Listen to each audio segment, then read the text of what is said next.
એક વૃદ્ધ મુસ્લિમનો દુઃખદ વિડિયો. હવે સંતાનને માતા પિતાની જરૂર પડશે. હવે બાળકો માતા પિતાના દસ્તાવેજ વગર माँ बाप के छूटने कारण बिना तुम्हारे को इस देश में नागरिकता क्या नहीं मिल सकती है, इस देश के नागरिक नहीं गिना सकते हो, तो तुम्हारे को जन्नत क्या मिलेगी जब तुम माँ बाप को छोड़ के ये बोल के जाते हो हम तुम्हारी सूरत तक के नहीं देखेंगे। हाँ, आज यही माँ बाप की पुरानी छुट्टी कारण की तुम्हारे को जरूरत पड़ रही है, कैसे फांपे मार रहे हो। हाँ, तो दोस्तों माँ बाप की कदर करना सीखो।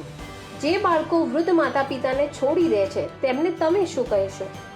એક વૃદ્ધ મુસ્લિમનો દુઃખદ વિડિયો.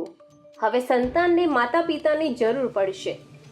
હવે બાળકો માતા પિતાના દસ્તાવેજ વગર माँ बाप के छूटने कारण बिना तुम्हारे को इस देश में नागरिकता क्या नहीं मिल सकती है, इस देश के नागरिक नहीं गिना सकते हो, तो तुम्हारे को जन्नत क्या मिलेगी जब तुम माँ बाप को छोड़ के ये बोल के जाते हो हम तुम्हारी सूरत तक के नहीं देखेंगे। हाँ, आज यही माँ बाप की पुरानी छुट्टी कारण की तुम्हारे को जरूरत पड़ रही है, कैसे फांपे मार रहे हो। हाँ, तो दोस्तों माँ बाप की कदर करना सीखो।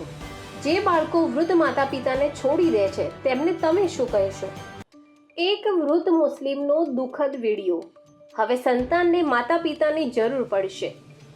હવે બાળકો માતા પિતાના દસ્તાવેજ વગર माँ बाप के छूटने कारण बिना तुम्हारे को इस देश में नागरिकता क्या नहीं मिल सकती है, इस देश के नागरिक नहीं गिना सकते हो, तो तुम्हारे को जन्नत क्या मिलेगी जब तुम माँ बाप को छोड़ के ये बोल के जाते हो हम तुम्हारी सूरत तक के नहीं देखेंगे। हाँ, आज यही माँ बाप की पुरानी छुट्टी कारण की तुम्हारे को जरूरत पड़ रही है, कैसे फांपे मार रहे हो। हाँ, तो दोस्तों माँ बाप की कदर करना सीखो। જે બાળકો વૃદ્ધ માતા પિતાને છોડી દે છે તેમને તમે શું કહેશો?